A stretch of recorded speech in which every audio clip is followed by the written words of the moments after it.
Envelhecer como vinho é uma expressão que já faz parte da cultura popular e até quem não bebe já ouviu e repete. Mas qual é de fato a mágica que acontece nas barricas? Será que aos vinhos o tempo também traz maturidade? Nesta aula, nós vamos ver em loco, aqui na Vinícola Góis, em São Roque, como é que o envelhecimento acontece, quais os tipos de tonéis e o que é muito importante, os cuidados especiais na hora de servir aqueles senhores vinhos que já têm uma certa idade e merecem respeito. Estela, em tese, um vinho envelhecido é sempre melhor do que um vinho mais jovem? Não necessariamente, vai depender muito do estilo desse vinho. Alguns vinhos são feitos para serem consumidos mais jovens e, na verdade, poucos vinhos são feitos para serem envelhecidos. Então, a gente está falando de produtos completamente diferentes, cada um tem as suas características, seu momento de consumo, e um vinho que precise envelhecer, ele vai ficar melhor depois que ele tiver já envelhecido. Um vinho que é feito para ser consumido mais jovem, se você deixar ele passar do ponto, você vai perder o melhor que ele tem a oferecer, o melhor das características de fruta, de aroma, de sabor. Então, não necessariamente um é melhor que o outro. São dois estilos de vinho, são dois estilos de produto, a gente pode dizer dessa forma.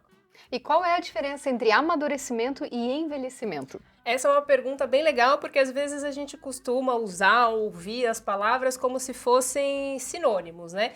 E na verdade, dentro do processo de vinificação, amadurecimento é o que vai acontecer antes desse produto ficar pronto. O que eu quero dizer com isso? Então, você foi lá, pegou a uva, vinificou, né, fermentou, e aí você vai amadurecer este vinho. Você vai colocá-lo em recipientes que podem ser de madeira, de inox, de concreto, de barro, e ali esse vinho vai amadurecer. Mas ele ainda não está pronto, ele está no processo de produção dele, né? Ele está sendo feito e ali ele está amadurecendo.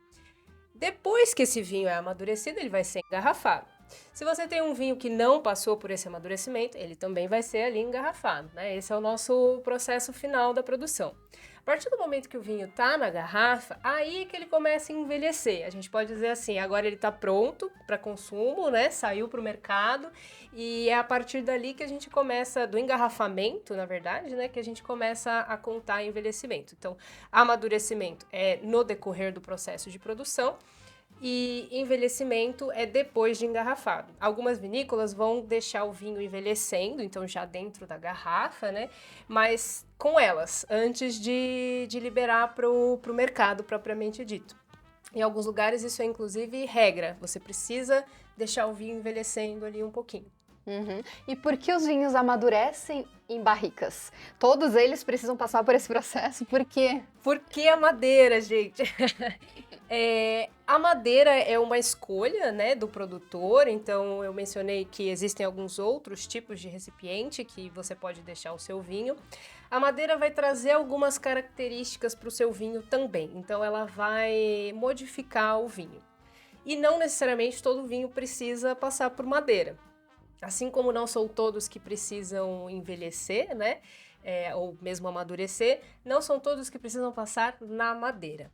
O que acontece com a madeira? Ela é porosa, né? Então você tem uma microoxigenação. Como ela é porosa, entra um pouquinho de oxigênio, mas assim, muito pouquinho, que vai entrando em contato com esse vinho. Por isso que é comum a gente colocar vinho tinto dentro de barril. Porque esse oxigênio, esse microoxigenamento, vai fazer com que os taninos do vinho, que são aquelas substâncias que trazem uma sensação de astringência na boca, né? Eles vão se polimerizando, eles vão ficando moléculas maiores e vão ficando mais macios. Então, uma das funções da barrica é tornar esse tanino mais macio durante esse estágio, né? Durante essa estadia do vinho ali. Outra função da barrica é aportar aromas e sabores nesse vinho. Então, vai mudar um pouco as características, o perfil de aroma e de sabor desse vinho. Se eu tenho um vinho muito jovenzinho, por exemplo, e fresco, eu estou criando um vinho, eu quero um vinho jovem, eu quero um vinho fresco, falando de tintos mesmo. e eu colocar esse vinho na madeira, eu vou perder essas características de frescor, da fruta mais leve, são características que vão ficar mascaradas. Então, nesse caso, é um vinho que eu não vou passar por madeira, né? Eu até posso amadurecer, na verdade, em algum outro recipiente que não a madeira. Entendi. E o que acontece nas barricas de carvalho? Muito bem, dentro do barril a gente vai ter essa questão da oxigenação, né? Para os vinhos tintos isso vai ser importante para essa questão do tanino. Você vai perceber um vinho mais macio na boca. Não sei se você já reparou um vinho às vezes que é bem encorpado, mas está um pouco mais macio. Sim, já percebi. Pode ser por conta dessa passagem em madeira. E vinhos brancos, dependendo do processo, pode trazer uma untuosidade se ele tiver com as leveduras dentro ou não. Mas o principal ponto que acontece dentro da barrica é a microoxigenação, né? E o aporte de aromas e sabores. Então, a barrica traz aromas e sabores para o nosso vinho. E quando dizem que um vinho é amadeirado, é porque tem sabor e aroma de madeira? Quase isso. Essa é uma pergunta legal e importante de dizer, porque a madeira pode trazer essa nota característica de madeira mesmo. Não sei se você já sentiu o cheiro de madeira. Você fala assim, madeira. Já sentiu cheiro e gosto de madeira. Gosto de madeira. Da madeira. Mas durante o tempo que o vinho fica ali, a madeira vai trazer algumas notas diferentes. Talvez você já tenha percebido essas notas, mas não associou a madeira. É comum a gente encontrar nota de baunilha, de especiarias, de cravo, pode ter um toque de canela, isso principalmente nos vinhos tintos. Nos vinhos brancos a gente também pode sentir esse toque de baunilha, pode sentir uma nota de gengibre. Então a madeira ela tem um gosto dela, que pode ser esse gosto de madeira mesmo. Sim. E ela traz essas notas especiadas. Isso vem muito também da tosta da madeira. Para a gente ter um barril assim nesse formato, né? Sim. Precisa se tostar a madeira por dentro. Dependendo do grau dessa tosta, você tem diferentes aromas e sabores no vinho. Então, uma madeira mais tostada pode trazer umas notas de caramelo. Olha, que delícia! De café, uma madeira menos tostada pode trazer uma coisa mais, uma especiaria um pouco mais picante. Então tem essas notas que a gente pode identificar como cedro, eucalipto às vezes, e também essas notas de especiarias. E quais são os tipos de barrica mais usados? A gente tem dois mais usados, carvalho americano e o carvalho francês. Né? Isso falando de carvalho, mas a gente tem barris feitos de outros tipos de madeira também. Você pode ter um barril com madeira de cerejeira, acácia. O mais comum são os barris de carvalho mesmo. E aí, falando de carvalho, a gente tem dois tipos, um francês e um americano. Stella, eu percebi que você trouxe 3 vinhos. Queria saber se existe alguma diferença. Tem algum que seja de carvalho americano, de francês? A gente não tem essa diferença nesses aqui, mas essa é uma boa pergunta. O que muda ser francês, o que muda ser americano? E a diferença está um pouco nos aromas e nos sabores. O carvalho francês, ele é um pouco mais rústico, então ele vai trazer características mais rústicas para o vinho. E a madeira americana, esse carvalho americano, a gente fala que é um carvalho mais doce. Então essa nota de baunilha, ela existe nos dois, mas ela é muito mais intensa no carvalho americano, né? E vai trazer uma nota de coco tostado, essas notas de caramelo. Então a madeira americana é um pouco mais doce nesse perfil de especiarias, o vinho fica um pouco mais macio e você tem essa diferença de perfil entre uma madeira um pouco mais rústica e uma madeira mais adocicada. Entendi. Por que tem alguns vinhos que amadurecem em tanques neutros? Aqui a gente tem um tanque neutro e a gente vai provar. Você trouxe? Trouxemos um vinho branco aqui, português, o Ancestral. E já vou até servindo aqui. Esse é um vinho que passa em concreto, tá? Então, o que a gente tem de tanque neutro? A gente pode ter um tanque de inox. Inox é um recipiente totalmente neutro, que não vai passar nem aroma e nem sabor para o nosso vinho.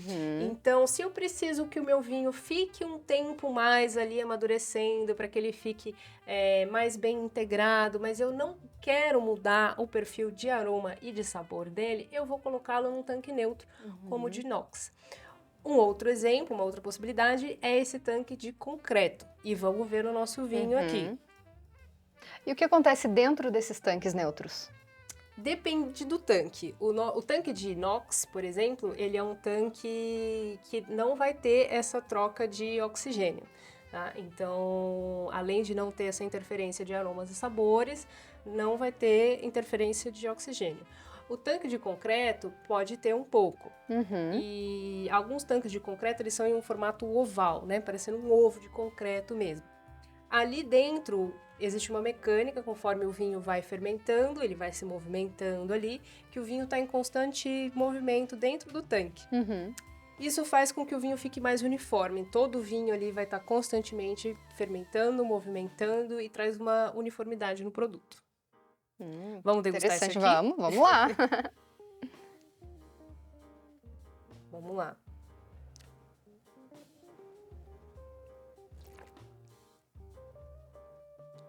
Esse é um vinho que tem um corte de bastante uvas.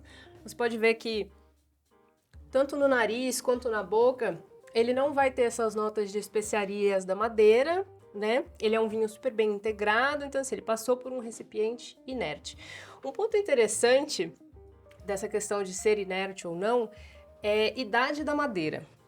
Não sei se você já ouviu falar sobre isso. Já sim. Quanto mais nova uma madeira e menos usada, então assim, a madeira acabou de ser feita aqui, o barrilzinho acabou de ser feito, mais características vai aportar no seu vinho.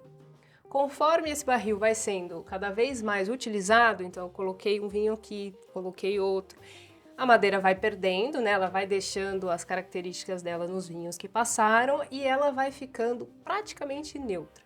E a gente separa isso em uso, né? Barril de primeiro, segundo, terceiro uso. Então, às vezes, você pode ter um vinho que passou por madeira sim, mas é uma barrica já bem usada e aí você quase não vai perceber as características de aroma no seu vinho. Vai ser muito, muito sutil. É só para dar um arredondamento no produto final. E uma dúvida, se os tanques neutros não têm nem aroma nem sabor, por que esse tipo de vinho não pode ir direto para uma garrafa? Às vezes o produto precisa se integrar melhor. Quando a gente faz um blend, por exemplo, a gente pode fazer essa mistura, né? Misturar ali 2 vinhos de uvas diferentes, ou eu posso misturar safras diferentes, vai depender da intenção do produto final. E eu preciso que esse produto fique integrando ali, né, para ficar mais redondo, e eu posso colocar num recipiente inerte. Eu posso deixá-lo nesse recipiente para ver como ele se desenvolve também. Eu posso querer liberar esse produto com determinadas características. O vinho é uma bebida viva. Ele está em constante evolução a todo tempo, a todo momento. Então, eu posso querer deixá-lo ali nesse recipiente inerte para que ele vá mudando um pouco e aí, agora está no momento, eu libero. Ou pode ser uma questão de legislação também. Então, esse vinho branco que a gente está degustando, ele foi armazenado num tanque neutro. Exatamente. Porém, ele é cheio de aroma e sabor, é uma delícia, né? Ele é maravilhoso, mas é exatamente isso. O produtor quer manter as características das uvas e não quer que isso seja mascarado. Se a gente tivesse aqui uma nota de baunilha, uma nota muito intensa, talvez todos esses aromas que você está sentindo aqui de fruta, que são do vinho, da uva, teriam sido mascarados. E esse vinho, inclusive, é um vinho branco com potencial de envelhecimento, né? A gente falou amadurecimento dentro da vinícola e envelhecimento depois de engarrafado e pronto já. Esse é um branco que pode envelhecer e que envelhece bem. Stella, tem vinho que pode envelhecer na garrafa, porém tem alguns que envelhecem ao longo do tempo. Como saber a diferença? Tem alguma indicação no rótulo? Não tem indicação no rótulo. Grande maioria dos vinhos são feitos para um consumo mais rápido, enquanto jovem. A gente costuma dar um período de 3 a 4 anos para você guardá-lo sem problema nenhum. Vinho não tem data de validade. A dica para saber quais são os vinhos que vão envelhecer ou não é consultar o produtor. Ele vai te dar essa indicação, ou você pode procurar por algumas regiões que são conhecidas por ter esse estilo de vinho, Chianti, Brunello, Barolo, Bordeaux, Borgonha. Mas é sempre confiável consultar o produtor. Ou vai pelo instinto mesmo, né? Ou vai pelo instinto, e aí, se não for um vinho que deveria ter sido guardado, você corre o risco de abrir e essa garrafa não tá boa. E o que acontece quando um vinho envelhece na garrafa? Quando um vinho envelhece, ele vai mudar o perfil de aroma, de sabor. Então, ele está em constante evolução, sempre. E o que acontece com o vinho que envelhece ele tem potencial para mudar de forma positiva. O vinho que não tem esse potencial, ele vai continuar mudando, mas de forma negativa. O vinho vai adquirir um perfil de notas que a gente chama de terciária. Então, podem ser notas de couro, terra, um toque de carne, uma coisa sanguínea, falando dos vinhos tintos. Dos vinhos brancos também pode aparecer um toque de cogumelo, uma nota mais de especiaria, de folha. Ele puxa para esse lado terciário, terroso. Né? De sabor, ele vai mudar também. Ele perde aquela super concentração de fruta e vai ganhando essas notas terciárias, esses sabores terciários também. No caso de um vinho tinto, conforme ele vai envelhecendo, ele também vai perdendo cor. Ah, então é normal trocar de cor na garrafa. É super normal trocar de cor na garrafa. E vai de que cor para que cor? Os vinhos tintos vão perder cor.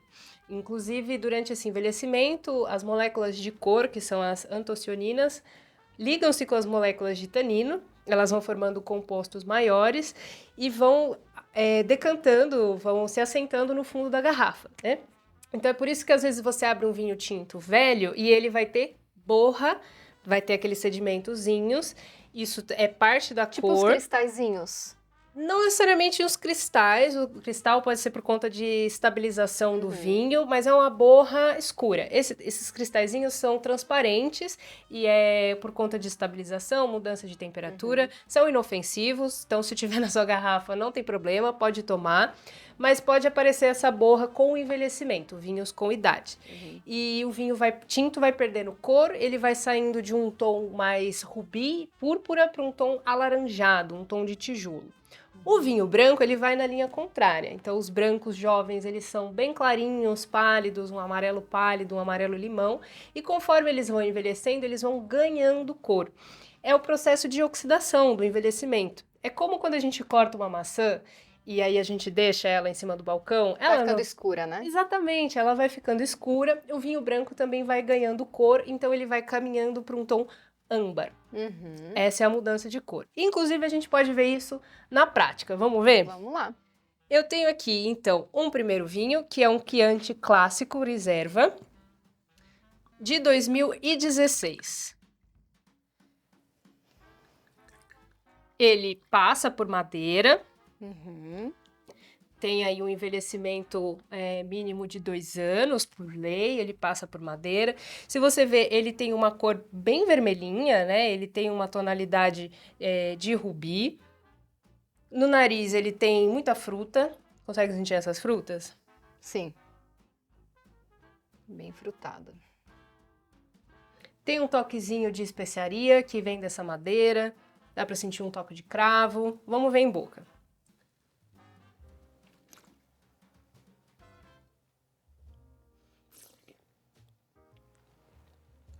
Bastante frescor, a gente sente bastante a fruta ainda, né? Então, assim, é um vinho que tá jovem, bem frutado. Agora a gente vai comparar, eu só vou apoiar aqui, mas é legal a gente ver um do lado do outro, com o outro Chianti Clássico Reserva também, do ano de 93. Então, estamos comparando um vinho de 2016 com um de 93. Então, de 93, pode-se dizer que foi envelhecido na garrafa. Foi envelhecido na garrafa. Ele passou pelo amadurecimento na vinícola. Olha como é bem mais escuro, né? Deixa eu colocá-lo aqui. Se você pudesse comparar, segurar as duas, ó, pra gente olhar. Assim, na luz. Eu vou até colocar mais um pouquinho desse aqui, porque como o outro tem menos, a quantidade do vinho na taça pode interferir na percepção de cor também. Vou deixar aqui. Faz sentido. Pra gente ver a cor, a gente inclina o vinho assim e a gente vai conseguir perceber melhor, né? Então, o vinho mais jovem, qual que é a cor que ele tem? Tonalidade. Ele é mais vermelho, ele é mais laranja, ele é mais marrom? Qual que é a cor que ele tem? É como você disse, ele puxa para um rubi, um pouquinho mais claro, um vermelho claro. Exato, ele é um vermelho clarinho, de qualquer forma que a gente vire aqui, dá pra ver que, né, a luz reflete aqui, ele é bem vermelhinho. E o nosso vinho de 93? É bem mais escuro, quase lembra um roxo, né? Parece uma cor beterraba, né? Ele puxa para um marrom, na verdade, né? Ele tá um pouquinho turvo, porque ele tem sedimentos, isso é normal, isso pode estar dando a impressão de que ele é um pouco mais escuro, mas se você vê, ó, até dá uma levantadinha na luz, gira a taça, ele puxa para um tom marrom, um tom tijolo. Sim. Vamos ver no nariz quais as diferenças. É um vermelho e um marrom, né? E um marronzinho. O jovem, a gente viu que tem fruta. Você percebe a diferença de um para o outro? Lembra uma refrescância. Esse aqui começa a aparecer aquelas coisas terrosas. Então, um cogumelo, um toque de uma carne mais seca, uma carne mais curada, flor seca, azeitona. Começam a aparecer essas notas terciárias. E vamos ver na boca agora.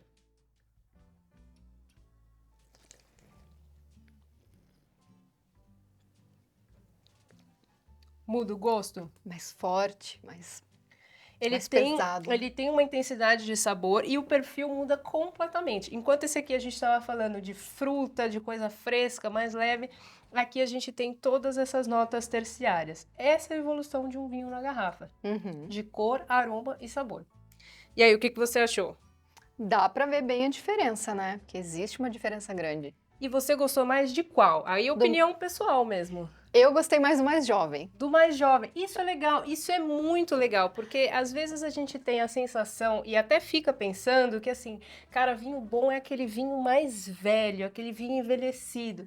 E não necessariamente todas essas características terciárias são aquelas que a gente vai gostar de ver num vinho. É uma questão de perfil, né? Como a gente falou no começo, é a questão do perfil. Então é um mito, né? Porque nem sempre o vinho mais velho é melhor. Nem sempre ele vai ser melhor, e mesmo sendo um vinho apropriado para o envelhecimento, como é o caso desse Chianti, que ele foi feito para envelhecer, ele envelheceu super bem. Essas são as características dele mesmo. Para o perfil pessoal, pode não ser. Então pode ser que eu gosto mais do Chianti mais jovem. E tá tudo certo. E tem alguma característica que entrega quando a pessoa está tentando passar um vinho mais jovem por um vinho mais envelhecido? Olha, é difícil, porque como você viu aqui na prática, as características de cor, aroma e sabor são muito diferentes. Talvez a pessoa possa se enganar com relação à cor, que a gente falou que a cor dos vinhos mudam, mas a cor também é uma questão que depende muito da variedade, né, da casta escolhida naquele vinho. Então tem uvas que naturalmente vão ter menos cor. Então o vinho vai ser jovem e ele vai ter menos cor, vai ter um tom alaranjado. E isso às vezes pode confundir, mas o vinho tem indicação de safra normalmente, né? Então ali você já tira a sua dúvida se é um vinho mais velho ou não. Caso não tenha indicação de safra, a cor pode confundir, mas na questão sensorial de aromas e sabor, não tem como confundir. Stella, muito obrigada por compartilhar com todos nós seus conhecimentos. Prazer. Até a próxima aula!